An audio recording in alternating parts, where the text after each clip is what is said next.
اگر اللہ کی مدد نصیب ہو، یہ جو ہم جتنا ڈرتے رہتے ہیں، سہمے رہتے ہیں، پریشان رہتے ہیں کوئی کیا کر دے گا، ہمارے ہاں نا ہر شعبے میں معاذ اللہ ایک مافیا ہے، الا ماشاء اللہ۔ وہ مافیا کہتا ہے میرے ساتھ ملو گے تو میں چلنے دوں گا، ورنہ میں نہیں چلنے دوں گا، مارکیٹ میں آ ہی نہیں سکتا فلانا بندہ، چونکہ یہاں ہمارا قبضہ ہے۔ اور میرے بھائی پھر بہت سارے لوگ جن کی نیتیں اور ارادے بڑے اچھے ہوتے ہیں شروع میں، وہ بھی اس مافیا کا شکار ہو جاتے ہیں اور ان کے رنگ میں رنگ جاتے ہیں۔ یاد رکھنا، کسی شخص کی بلیک میلنگ کا کبھی شکار نہ ہونا، کبھی کسی کی میٹھی اور مسجع مکفہ باتوں کا شکار نہ ہونا۔ کوئی کیا کر سکتا ہے اگر اللہ مددگار ہو تو؟ جس کو رب کریم اٹھانا چاہے اسے کوئی گرا سکتا ہے؟ ہم یہ ڈرے ڈرے سہمے پریشان فیصلہ کرنے کی طاقت نہیں، مجھے چلنا چاہیے کہ نہیں، اٹھنا چاہیے کہ نہیں، کرنا چاہیے، اٹھ باندھ کمر کیوں ڈرتا ہے؟ پھر دیکھ خدا کیا کرتا ہے۔ حضرت عبداللہ ابن عباس فرماتے ہیں میرے نبی پاک علیہ السلام نے میری تربیت فرمائی، حضور نے میری تربیت فرمائی، اور محبوب پاک علیہ السلام نے فرمایا عبداللہ یاد رکھنا، یہ نوجوان دوست میری بات لکھ لیں، پریشان لوگ میری بات لکھ لیں، جن کے پاس قوت فیصلہ نہیں وہ اس بات کو لکھ لیں۔ حضرت عبداللہ ابن عباس فرماتے ہیں میرے نبی پاک علیہ السلام نے مجھ سے فرمایا تھا عبداللہ سن، اگر ساری دنیا مل کے تیرا کوئی نفع کرنا چاہے کر نہیں سکتی جب تک میرے رب کی رضا نہ ہو، اور فرمایا ساری دنیا مل کے تیرا کچھ بگاڑنا چاہے تو عبداللہ بگاڑ نہیں سکتی جب تک رب کریم کی حکمت کا تقاضا نہ ہو۔ لوگوں سے ڈرنا، لوگوں کی طرف دیکھنا، ماحول دیکھ کے اپنے راہ کا تعین کرنا، ہر بندے کے خیالات کے مطابق ڈھلنے کی کوشش کرنا، فلانا نہ ناراض ہو جائے، فلانا نہ ناراض ہو جائے، وہ جس نے ہونا ہو جائے، بس رب رسول ناراض نہ ہو۔ اپنی زندگی میں اپنے مالک کو مولا جان کے، بل اللہ مولاکم، اللہ تمہارا مولا ہے، وَهُوَ خَيْرُ النَّاصِرِينَ، وہ بہترین مددگار ہے۔ توجہ جب بھی کریں رب کی جانب کریں، اپنے دل کا قبلہ درست رکھیں، سوچوں کے زاویے سیدھے رکھیں۔ میرے بھائی مالک جب بندوبست کر دے نا، جب مالک بندوبست کر دے پھر ایسا بندوبست کرتا ہے کہ لوگوں کے پاس نا چارہ نہیں رہتا۔ حضرت مریم رضی اللہ تعالی عنہا پاک باز تھیں، مسجد میں رہی تھیں، پر مالک کی حکمت کے تقاضے بڑے عجیب ہیں نا۔ پھر جناب مریم کو اللہ تعالیٰ نے بغیر شوہر کی اولاد عطا کر دی۔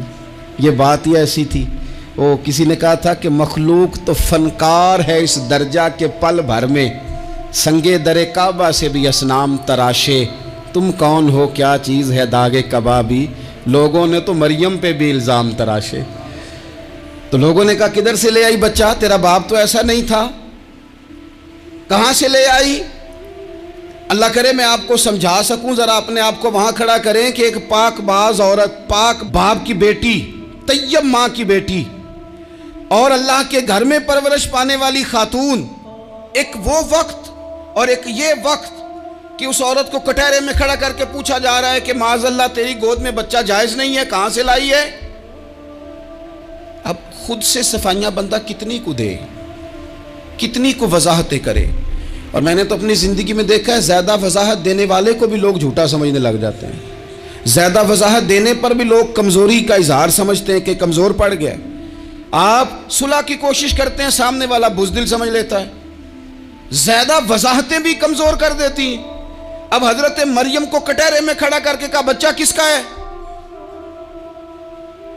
تو پھر خدا بندوبست جب کرے، اللہ جب مددگار ہو، تو پھر حضرت مریم کی گواہی درختوں سے نہیں دلوائی، اس نے پتوں سے نہیں دلوائی، پھر فرشتے نہیں بھیجے۔ حضرت مریم کہنے لگی مجھ سے نہ پوچھو، وہ جو پنگوڑے میں ہے اسی سے پوچھ لو، ان سے پوچھو نا وہ کون ہے، پوچھ لو ان سے، کر لو سوال۔ انہوں نے کہا پنگوڑے میں چند دنوں کا بچہ، یہ جواب دے گا؟ مددگار تھا رب، ان کی برات کا اعلان کرنا تھا مالک نے، اور جب مالک اعلان کر دے، جب مالک تیری صفائی دینا چاہے، جب مالک تجھے دنیا کے سامنے نکھارنا چاہے، تو پنگوڑے میں لیٹے حضرت عیسیٰ بول کے کہنے لگے انی عبداللہ آتانی الکتاب، فرمایا میں اللہ کا بندہ ہوں، رب نے مجھے کتاب عطا کر کے نبی بنا کے دنیا میں بھیجا ہے۔ میں اللہ کا بندہ ہوں، کتاب لے کے آیا ہوں، نبی بن کے آیا ہوں۔ پھر پنگوڑے سے اعلان ہو گیا، پھر بچہ بول پڑا۔ اور یہ ایک دفعہ نہیں بات ہوئی، یہ بنی اسرائیل میں ایک جریج نام کے شخص بھی تھے جو نماز پڑھ رہے تھے، بعض نے لکھا ہے نفل نماز تھی، اماں نے پکارا تو آئے نہیں، تو ماں کے منہ سے نکل گیا تو اتنی دیر تک مرے گا نہیں جب تک کسی بے حیا عورت کا منہ نہ دیکھ لے۔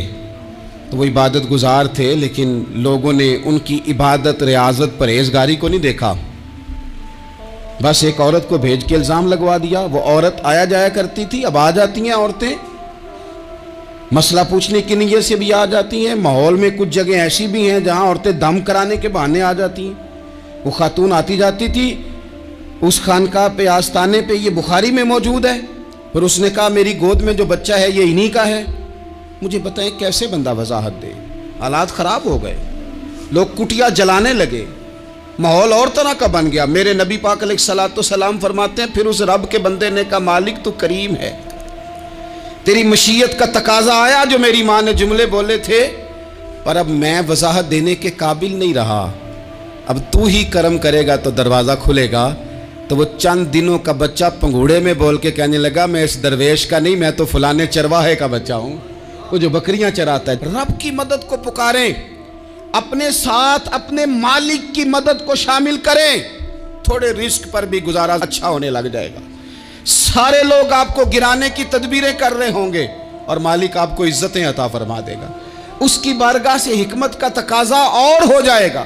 ہم نے ساری زندگی لوگوں کو راضی کرنے میں گزار دی، ساری زندگی بڑھاپا آ گیا بچوں کو پالتے، اور بچوں نے آخری عمر میں کہہ دیا ابا اگر کوئی ڈھب کا کام کر لیتے تو آج ہمارے دن بھی پھر نہ جاتے۔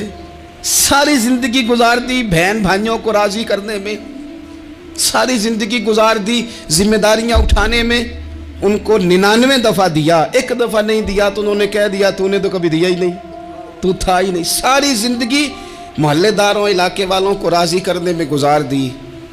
اور میں نے ایسے لوگ بھی دیکھے دین کے لیے وقت گزارا، لیکن جب بڑھاپے میں دانت کام نہ کرتے تھے تو وقت کے مفتیوں کو بھی مسجدوں کی کمیٹیوں نے کہہ دیا اب آپ کی سمجھ نہیں آتی، ہم نے خطیب کو یور رکھنا ہے، نہ دیکھو دنیا کی طرف، دنیا رلا دیتی ہے، نہ راضی کرو بندوں کو، بندے تھکا دیتے ہیں، نہ پیچھے بھاگو ہر وقت دنیا داروں کے، یہ انسان کو کمزور کر دیتے ہیں۔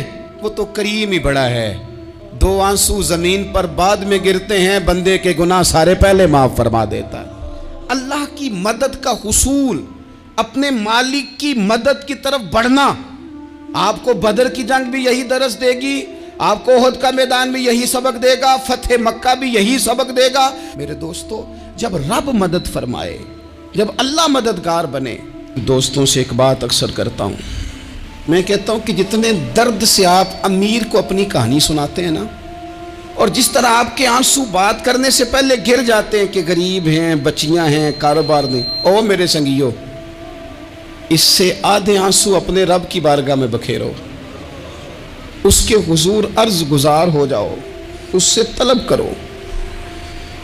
ایک وقت انسان پر زندگی میں ایسا آتا ہے کہ اسے یوں محسوس ہوتا ہے کہ میرا سایہ بھی ذرا سا پیچھے ہٹ گیا ہے، اسے یوں لگتا ہے کہ میں کسی سہارے پہ ہاتھ ڈالتا ہوں تو وہ بھاگ جاتا ہے مجھ سے، لیکن مالک کی بارگاہ ایسی عظیم بارگاہ ہے، رب رسول کے آستانے اتنے بڑے ہیں کہ آپ جب وہاں کشکول طلب دراز کرتے ہیں تو جھولی پھیلانے میں دیر لگتی ہے، ان کو بھرنے میں تو کوئی دیر نہیں لگتی۔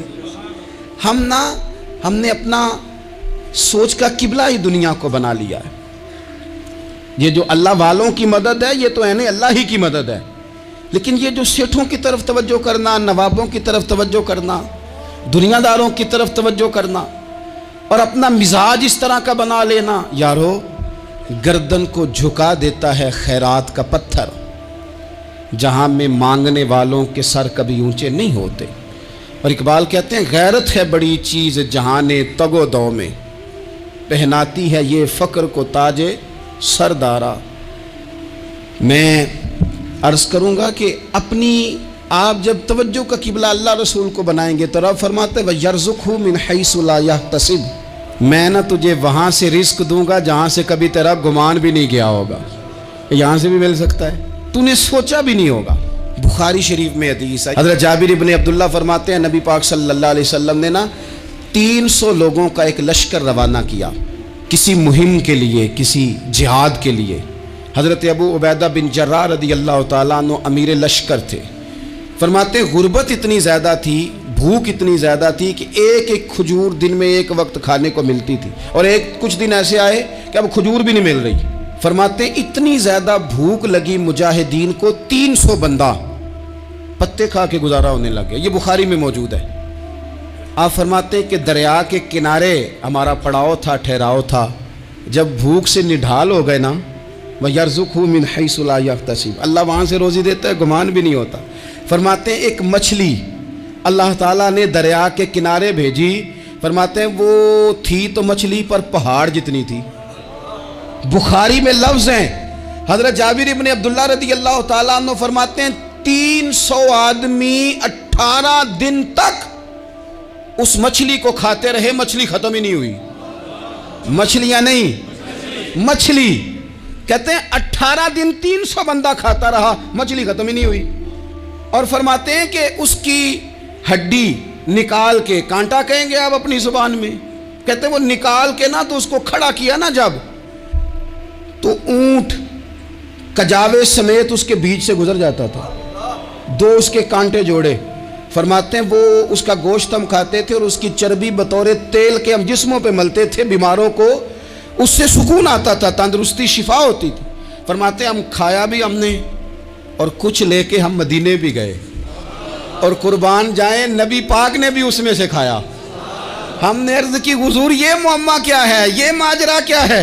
تو محبوب نے فرمایا تمہارے پاس غذا نہیں تھی، رب نے تمہارے لیے بندوبست کیا ہے، اللہ نے تمہیں دیا ہے۔ مکان شروع کر لیا، ایک صاحب نے وہ مکان بنانے لگے، آپ وہ حساب لگا رہے ہیں، کہتے ہیں میرے پاس اتنے پیسے ہیں، اتنے میں نے فلانے دوست سے کہنا ہے اس نے دے دینے، اتنے فلانے رشتہ دار سے کہنا ہے اس نے دے دینے، اتنے فلانے سے کہنا ہے اس نے دے دینے۔ یہ ساری کاپی بنا کے مکان شروع کر لیا۔ جو روز کہتا تھا نا کوئی حکم ہو جاتے دسی، سب سے پہلے اس کو کہا میاں پیسے چاہیے دن، وہ کہندا ہو کل ہی منڈا ٹوریا ہے، کہتے تو پرسوں 10 داتے لب جانے سن۔ میں آپ کو اپنے تجربے کی بات بتا رہا ہوں۔ جن لوگوں کا خیال ہوتا ہے نا کہ آپ سٹارٹ کریں فلانا کام، ہم آپ کے ساتھ ہیں، اللہ کا ہی کوئی نظام ہے، وہ بالکل بھی نہیں ساتھ ہوتے۔ لیکن ایسا نہیں ہے کہ کوئی ساتھ نہیں ہوتا، اللہ تعالیٰ بڑے اسباب پیدا کرتا ہے، وہاں سے دیتا ہے جہاں سے گمان بھی۔ ہمارا یہ ذہن بن جاتا ہے ہم ساری اپنے حساب سے چلتے ہیں، اتنے رشتہ داروں سے اتنے، کون آپ کے ساتھ چلے گا، سوال ہی نہیں پیدا ہوتا۔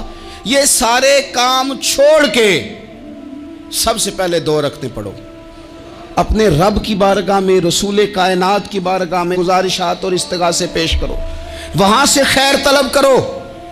دنیا دار کیا دیں گے، کیا دے سکتے ہیں، کیا حیثیت ہوتی ہے کسی، اللہ کہتا ہے وہاں سے دوں گا۔ تو جو اللہ مال دے وہ لینا چاہیے کہ رشتہ داروں کا مال دیکھنا چاہیے؟ جو اللہ دے وہ لینا چاہیے کہ سیٹھوں نوابوں کی جیبیں دیکھنی چاہیے؟ جو اللہ دے وہ قبول کرنا چاہیے یا دیکھنا چاہیے کون سا آدمی کہاں پہنچ گیا؟ چھوڑو، اپنی مٹی پہ چلنے کا سلیقہ سیکھو۔ کسی کے سنگ مرمر پہ چلو گے تو پھسل جاؤ گے، پھسل جا۔ اس پر ایک اور بات عرض کر دوں، صحیح بخاری سے، مسلم سے ایک اور بات۔ کچھ چیزیں ایسی ہیں جن سے اللہ کی مدد آتی ہے، مدد ملتی ہے۔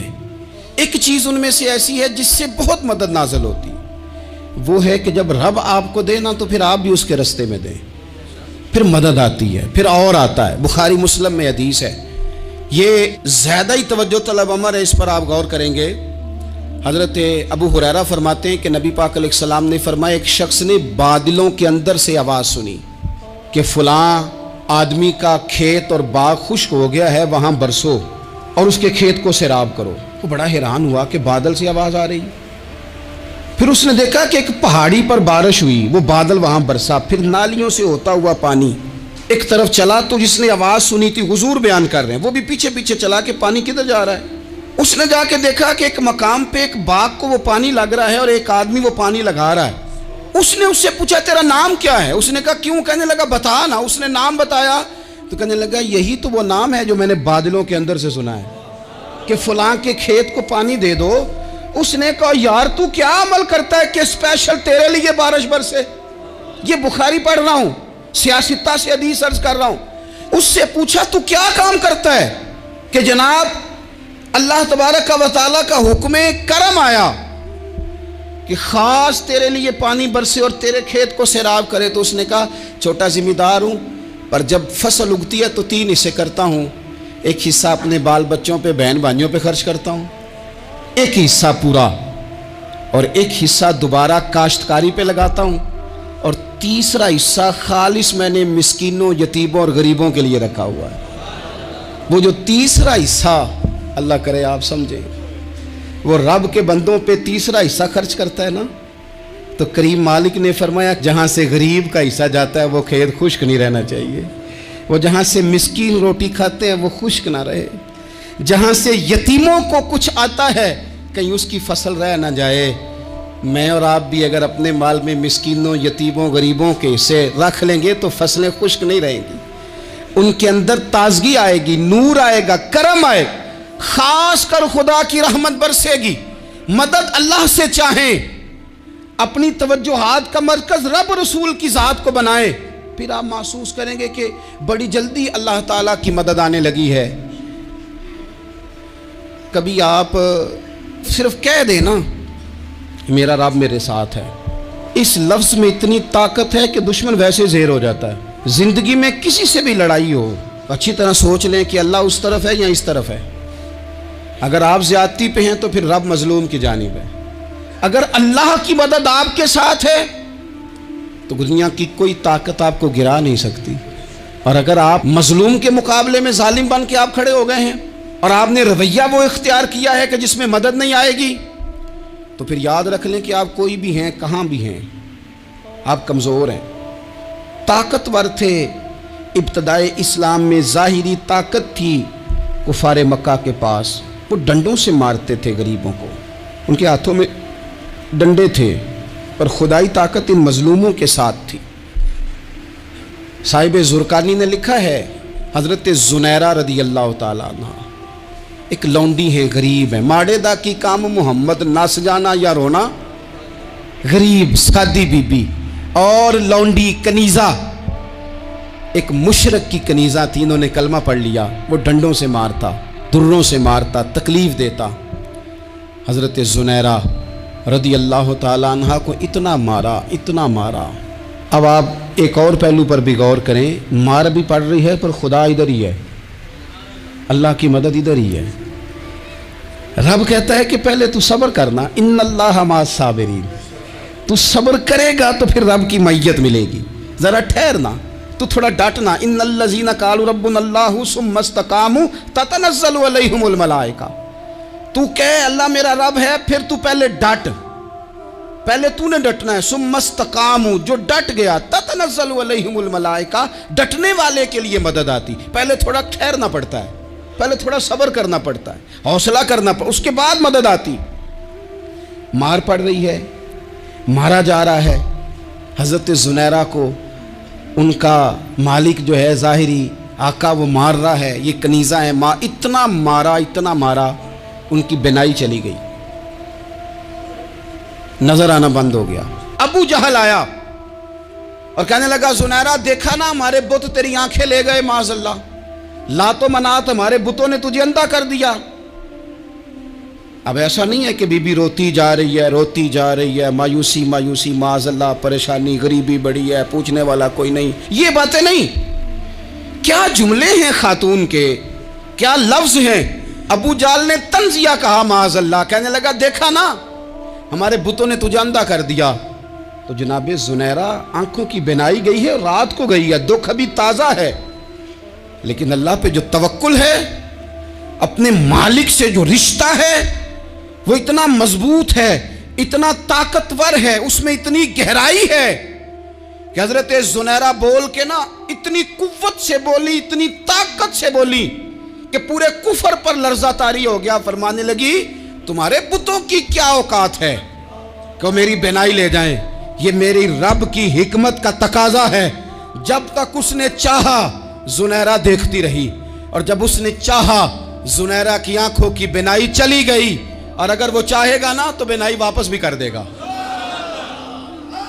اگر ہو ذوق یقین پیدا تو کٹ جاتی ہیں زنجیریں، اگر وہ چاہے گا تو بینائی آ بھی جائے گی۔